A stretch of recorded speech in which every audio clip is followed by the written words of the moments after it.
Good afternoon, everyone. Miss Lauren here. Welcome to yet another Read Aloud Rendezvous. This week I will be starting on a new book, which I didn't have picked out last time whenever we finished The Little Prince, but I got it figured out now. Sometimes it takes us a little bit of time to make decisions, right? So from the list that I have here, I have chosen The Phantom Tollbooth by Norton Juster. The illustrations here are by Jules Pfeiffer. And this is my personal copy of this book. I read this probably whenever I was 10 or 11 years old. And I'm pretty sure, although it doesn't say, usually there's an inscription whenever it's a gift from somebody else. But I'm pretty sure that this copy was given to me by my sister whenever I was around that age, maybe a little bit younger. But I just wanted to give a shout out to my sister Kelly. Thanks for always supporting me and giving me things to read. So this book is like the other books that we've read so far, which we read The Little Prince, and we also read The Fantastic Mr. Fox. So it's full of fantasy and adventure, much like those other books, but it's playful too. But it's playful in a little bit of a different way, where the way that it uses language is something that I want to talk about here. Sometimes we say things like, man, that was a piece of cake, when we are talking about something being easy, right? So now that doesn't mean that it was literally a piece of cake, correct? This is a kind of expression called an idiom. And I'm sure that you can all come up with some other idioms before we start reading here. Mine, I have a favorite. My favorite idiom is making mountains out of molehills. So if we think about that for a second, usually what we're saying whenever we say that, and the same thing with what we're saying whenever we use any kind of idiom, is not that it is, we are literally making a mountain, right, out of a molehill, right, which is a small little blip in the ground. What we are saying when we're saying that is you're making a big deal out of something that is not that big of a deal, right? So we're not literally saying what we are saying. We are using that phrase to basically mean something else, right? So there's a lot of that in this. There's also a lot of puns, which are funny little plays on words, and we might talk about that a little bit more next week. But just for now, I just want you to think about some other idioms, some other phrases that you might say or might have heard your parents or your grandparents, aunts, uncles, family, somebody on the street say. And, just pay attention to that as we continue on and continue on with this journey here with The Phantom Tollbooth by Norton Juster.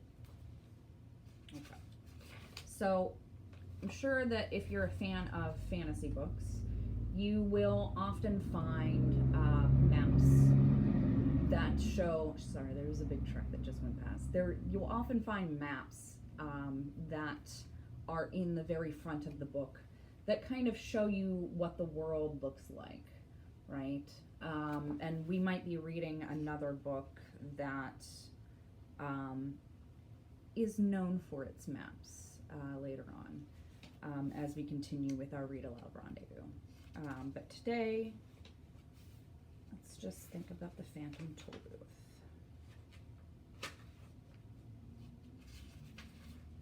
Okay. We're just going to jump right in and start with chapter 1. Chapter 1, Milo. There once was a boy named Milo who didn't know what to do with himself. Not just sometimes, but always. When he was in school, he longed to be out, and when he was out, he longed to be in.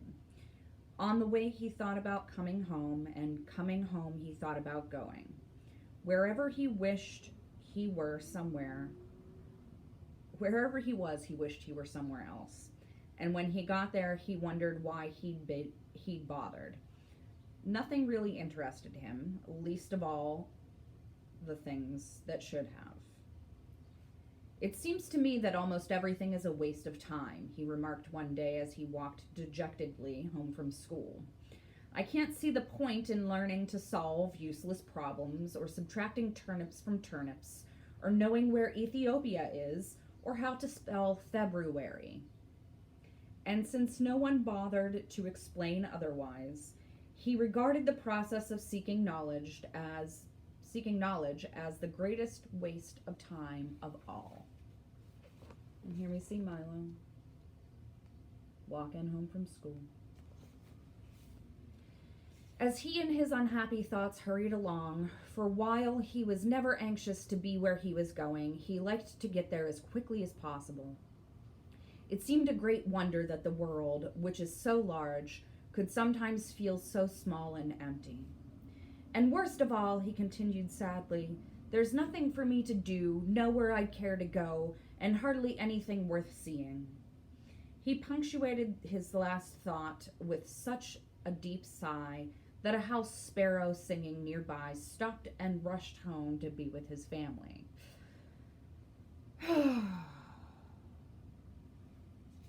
Without stopping or looking up, Milo dashed past the buildings and busy shops that lined the street and in a few minutes reached home, dashed through the lobby, hopped onto the elevator, 2, 3, 4, 5, 6, 7, 8, and off again, opened the apartment door, rushed into his room, flopped dejectedly onto a chair, and grumbled softly, "Another long afternoon." He looked glumly at all the things he owned, the books that were too much trouble to read, the tools he'd never learned to use, the small electric automobile he hadn't driven in months, or was it years? And the hundreds of other games and toys and bats and balls and bits and pieces scattered around him. And then, to one side of the room, just next to the phonograph, which is a record player, he noticed something he had certainly never seen before. Who could possibly have left an enormous package, and such a strange one? For while it was not quite square, it was definitely not round, and for its size, it was larger than almost any other big package of smaller dimension that he'd ever seen. Attached to one side with a bright blue envelope, which said simply, "For Milo, who has plenty of time." Of course, if you've ever gotten a surprise package, you can imagine how puzzled and excited Milo was. And if you've never gotten one, pay close attention, because someday you might. "I don't think it's my birthday," he puzzled, "and Christmas must be months away, and I haven't been outstandingly good, or even good at all." He had to admit this even to himself. "Most probably I won't like it anyway, but since I don't know where it came from, I can't possibly send it back." He thought about it for quite a while and then opened the envelope, but just to be polite. "One genuine turnpike Tollbooth," it stated, and then it went on. "Easily assembled at home and for use by those who have never traveled in lands beyond." Beyond what? Thought Milo as he continued to read. "This package contains the following items. 1 genuine turnpike toll booth to be erected according to directions. 3 precautionary signs to be used in a precautionary fashion. Assorted coins for use in paying tolls. 1 map up to date and carefully drawn by master cartographers depicting natural and man-made features. 1 book of rules and traffic regulations which may not be bent or broken." And in smaller letters at the bottom, it concluded, "Results are not guaranteed, but if not perfectly satisfied, your wasted time will be refunded." Following the instructions, which told him to cut here, lift there, and fold back all around, he soon had the toll booth unpacked and set up on its stand. He fitted the windows in place and attached the roof, which extended out on both sides and fastened on the coin box. It was very much like the toll booths he'd seen many times on family trips, except of course it was much smaller and purple. What a strange present, he thought to himself. The least they could have done was to send a highway with it, for it's terribly impractical without one. But since at the time there was nothing else he wanted to play with, he set up the 3 signs. Slow down, approaching toll booth. Please have your fare ready. Have your destination in mind. And slowly unfolded the map. As the announcement stated, it was a beautiful map in many colors, showing principal roads, rivers and seas, towns and cities, mountains and valleys, intersections and detours, and sites of outstanding interest, both beautiful and historic. The only trouble was that Milo had never heard of any of these places it indicated, and even the names sounded most peculiar. I don't think that there is really such a country, he concluded after studying it carefully. Well, it doesn't matter anyway. And he closed his eyes and poked a finger at the map. Dictionopolis, read Milo slowly when he saw what his finger had chosen. Oh, well, I might as well go anywhere. He walked across the room and dusted the car off carefully. Then, taking the map and the rule book with him, he hopped in and, for better lack of anything to do, drove slowly up to the toll booth. As he deposited his coin and rolled past, he remarked wistfully, I do hope this is an interesting game. Otherwise, the afternoon will be so terribly dull. Okay, so let's see if we can find where he's headed on here. All right. I think it's right here. So this is where the toll booth is over here, to and from. He's heading up here. Let's see what happens next.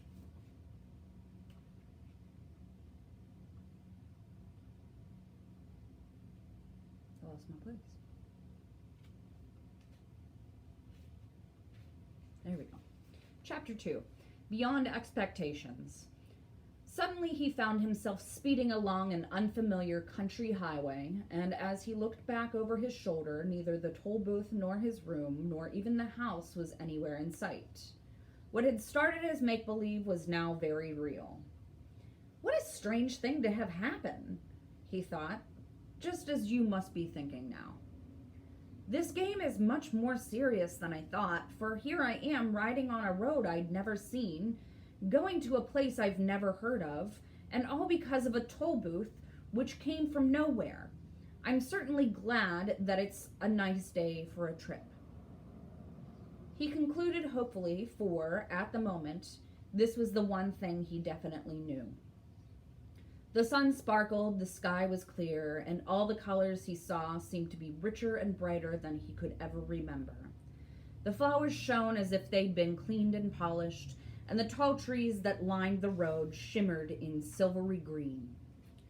Welcome to Expectations, said a carefully lettered sign on a small house at the side of the road.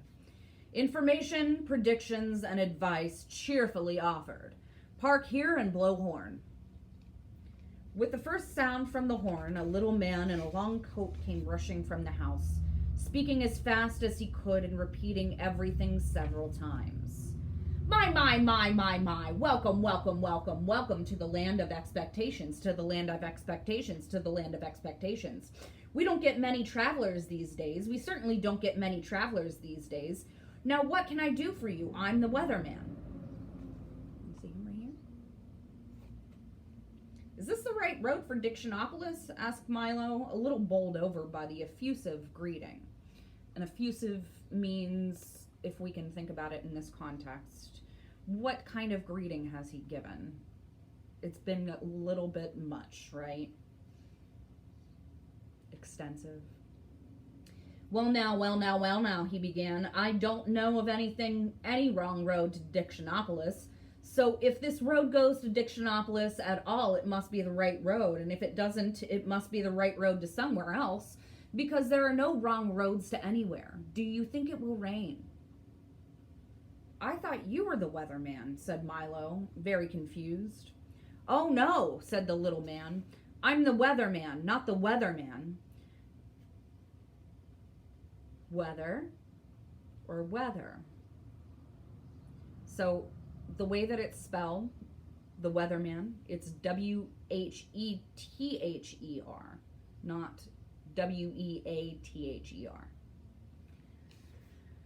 I'm the weatherman, not the weatherman, for after all, it's more important to know whether there will be weather than what the weather will be. And with that, he released a dozen balloons that sailed off into the sky. Must see which way the wind is blowing, he said, chuckling all over his little joke and watching them disappear in all directions. What kind of place is Expectations? Inquired Milo, unable to see the humor and feeling very doubtful of the man's sanity. Good question, he exclaimed. Expectations is the place you must always go before you get to where you're going. Of course, some people never go beyond expectations, but my job is to hurry them along whether they like it or not. Now, what else can I do for you? And before Milo could reply, he rushed into the house and appeared a moment later with a new coat and an umbrella. I think I can find my own way, said Milo, not at all sure that he could, but since he didn't understand the little man at all, he decided that he might as well move on, at least until he met someone whose sentences didn't always sound as if they would make as much sense backwards as forwards. Splendid, exclaimed the weatherman. Whether or not you find your own way, you're bound to find some way. If you happen to find my way, please return it, as it was lost long ago. I imagine by now it's quite rusty. You did say it was going to rain, didn't you? And with that, he opened the umbrella and looked up nervously. I'm glad you made your own decision. I do so hate to make up my mind about anything, whether it's good or bad or up or down or in or out or rain or shine. Accept everything, I always say, and expect everything, I always say, and the unexpected never happens. Now please drive carefully. Goodbye. His last goodbye was drowned out by an enormous clap of thunder, and as Milo drove down the road in the bright sunshine, he could see the weatherman standing in the middle of a fierce cloudburst that seemed to be raining only on him. The road dipped now into a broad green valley and stretched toward the horizon. The little car bounced along with very little effort, and Milo had hardly to touch the accelerator to go as fast as he wanted. He was glad to be on his way again. It's all very well to spend time in Expectations, he thought, but talking to that strange man all day would certainly get me nowhere. He's the most peculiar person I've ever met, continued Milo, unaware of how many peculiar people he would shortly encounter. As he drove along the peaceful highway, he soon fell to daydreaming and paid less and less attention to where he was going. In a short time, he wasn't paying any attention at all, and that is why, at a fork in the road, when a sign pointed to the left, Milo went to the right. You see him driving? Do you see him in there? He's right there. Along a route which looked suspiciously like the wrong way. Things began to change as soon as he left the main highway. The sky became quite gray, and along with it, the whole countryside seemed to lose its color and assume the same monotonous tone. Everything was quiet, and even the air hung heavily. The birds sang only gray songs, and the road wound back and forth in an endless series of climbing curves. Mile after mile after mile after mile he drove, and now gradually the car went slower and slower until it was hardly moving at all. It looks as though I'm getting nowhere, yawned Milo, becoming drowsy and dull. I hope I haven't taken a wrong turn. Mile after mile after mile after mile, and everything became grayer and more monotonous. Finally, the car just stopped altogether, and hard as he tried, it wouldn't budge another inch. I wonder where I am, said Milo in a very worried tone. You're in the doldrums, wailed a voice that sounded far away. He looked around quickly to see who had spoken. No one was there, and it was as quiet and still as one could imagine. I'm having a hard day, guys. Yes, the doldrums, yawned another voice, but still he saw no one. What are the doldrums? He cried loudly and tried very hard to see who would answer this time. The doldrums, my young friend, are where nothing ever happens and nothing ever changes. This time the voice came from so close that Milo jumped with surprise, for sitting on his right shoulder, so lightly that he had hardly noticed, was a small creature exactly the color of his shirt. Allow me to introduce all of us, the creature went on. We are the Lethargarians at your service. Milo looked around and for the first time noticed dozens of them, sitting on the car, standing on the road, and lying all over the trees and bushes. They were very difficult to see because whatever they happened to be sitting on or near was exactly the color they happened to be. Each one looked very much like the other, except for the color, of course, and some looked even more like each other than they did like themselves. I'm very pleased to meet you, Milo said, not sure whether he was pleased at all. I think I'm lost. Can you help me, please? Don't say think, said one sitting up on his shoe, for the one on his shoulder had fallen asleep. It's against the law. And he yawned and fell off to sleep too. No one's allowed to think in the doldrums, continued a third, beginning to doze off.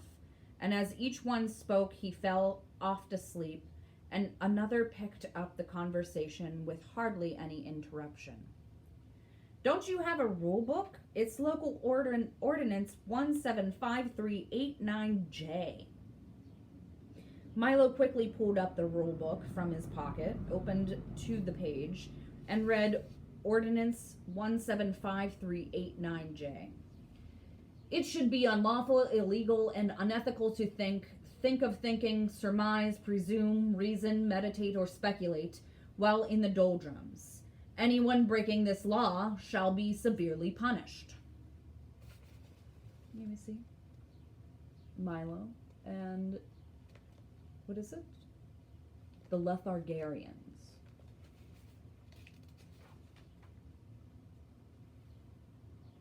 That's a ridiculous law, said Milo White quite indignantly. Everybody thinks. We don't, shouted the Lethargarians all at once. And most of the time you don't, said a yellow one sitting in a daffodil. That's why you're here. You weren't thinking, and you weren't paying attention either. People who don't pay attention often get stuck in the doldrums. And with that, he toppled out of the flower and fell snoring into the grass. Milo couldn't help laughing at the little creature's strange behavior, even though he knew it might be rude. Stop that at once, ordered the plaid one clinging to his stocking. Laughing is against the law. Don't you have a rule book? It's local ordinance 574381W. Opening the book again, Milo found ordinance 574381W. In the doldrums, laughter is frowned upon and smiling is permitted only on alternate Thursdays. Violators shall be dealt with most harshly. Well, if you can't laugh or think, what can you do? Asked Milo. Anything as long as it's nothing, and everything as long as it isn't anything, explained another. There's lots to do. We have a very busy schedule. At 8 o'clock we get up, and then we spend from 8 to 9 daydreaming. From 9 to 9:30 we take our early mid-morning nap. From 9:30 to 10:30, we dawdle and delay. From 10:30 to 11:30, we take our late early morning nap. From 11:30 to 12, we bide our time and then eat lunch. From 1 to 2, we linger and loiter. From 2 to 2:30, we take our early afternoon nap. From 2:30 to 3:30, we put off for tomorrow what we could have done today. From 3:30 to 4, we take our early late afternoon nap. From 4 to 5, we loaf and lounge until dinner. From 6 to 7, we dilly-dally, and from 7 to 8, we take our early evening nap, and then for an hour before we go to bed at 9, we waste time. As you can see, that leaves almost no time for brooding, lagging, plotting, or procrastinating, and if we stopped to think or laugh, we'd never get anything done. We'd never get nothing done, sorry. You mean you'd never get anything done, corrected Milo. We don't want to get anything done, snapped another angrily. We want to get nothing done, and we can do that without your help. You see, continued another one in a more conciliatory tone, it's really quite strenuous doing nothing all day, so once a week we take a holiday and go nowhere, which was just where we were going when you came along. Would you care to join us? I might as well, thought Milo. That's where I seem to be going anyway. Tell me, he yawned, for he felt ready for a nap now himself. Does everyone here do nothing? Everyone but the terrible watchdog, the two of them shuddering in chorus. He's always sniffing around to see that nobody wastes time. A most unpleasant character. The watchdog? Said Milo quizzically.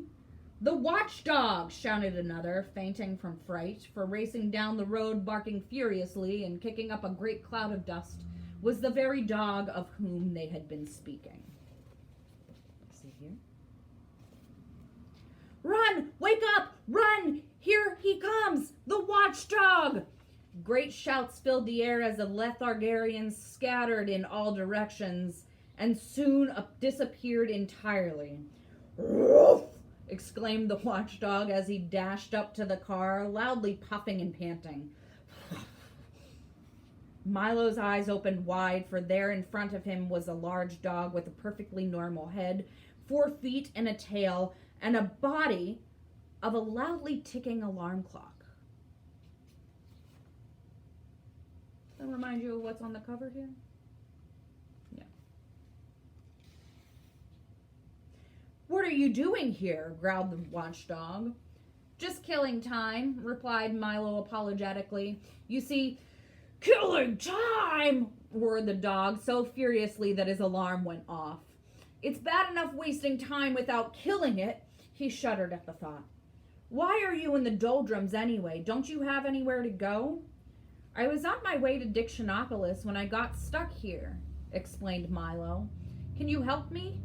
Help you? You must help yourself, the dog replied, carefully winding himself with his hind leg. I suppose you know why you got stuck. See, he's winding his watch. He's a watchdog. Puns. I guess I wasn't thinking, said Milo. Precisely, shouted the dog as his alarm went off again. Now you know what you must do. I'm afraid I don't, admitted Milo, feeling quite stupid. Well, continued the watchdog impatiently, since you got here by not thinking, it seems reasonable to expect that in order to get out, you must start thinking. And with that, he hopped into the car. Do you mind if I get in? I love automobile rides. Milo began to think as hard as he could, which was very difficult since he wasn't used to it. He thought of the birds that swim and fish and fly. He thought of yesterday's lunch and tomorrow's dinner. He thought of words that begin with J and numbers that end in 3. And, as he thought, the wheels began to turn. We're moving, he shouted happily. Keep thinking, scolded the watchdog. The little car started to go faster and faster as Milo's brain whirled with activity, and down the road they went. In a few moments they were out of the doldrums and back on the main highway. All the colors had returned to their original brightness, and they raced along the road As they raced along the road, Milo continued to think of all sorts of things, of the many detours and wrong turns that were so easy to take, of how fine it was to be moving along, and most of all, how much could be accomplished with just a little thought. And the dog, his nose in the wind, just sat back, watchfully ticking. All right, so it looks like we are out of time for today. So we just read chapters 1 and 2 of The Phantom Tollbooth. Next week, we will continue on our journey with the watchdog that we have just met. And we'll see if Milo gets to where he's trying to go to. Just a note, a couple of things.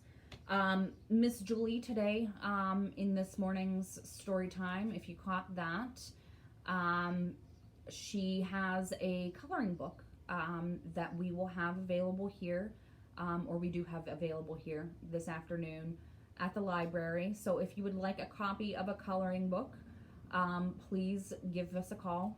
Let me know.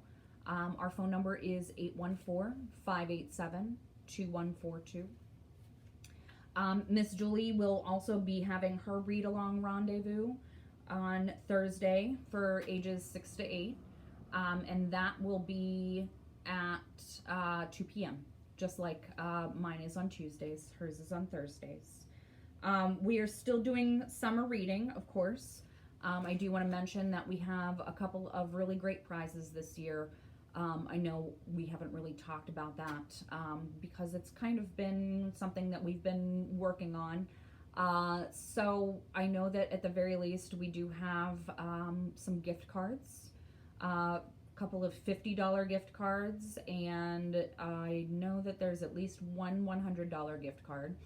And all you have to do to be eligible for that is to sign up for the summer reading program and to read. And to log your reading.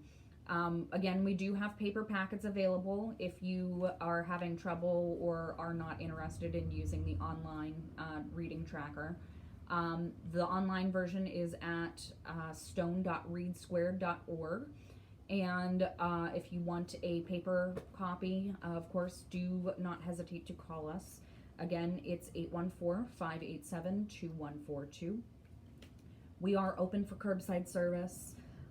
You can make your reservations online. If you have any questions about how to do that, I know that there is a guide available by where you log into our website, but you can also, again, feel free to give us a call. You can also call and make a reservation over the phone, a request over the phone. We do have a new book reading list that should be updated sometime soon here. So of course we will let you know with that. And I think that that's all that I have for this week. So tune in next week as we continue on with the Phantom Tollbooth. And Read Along Rendezvous is Tuesday at 2 p.m. for ages 9 to 12. Thanks, guys. We'll see you soon.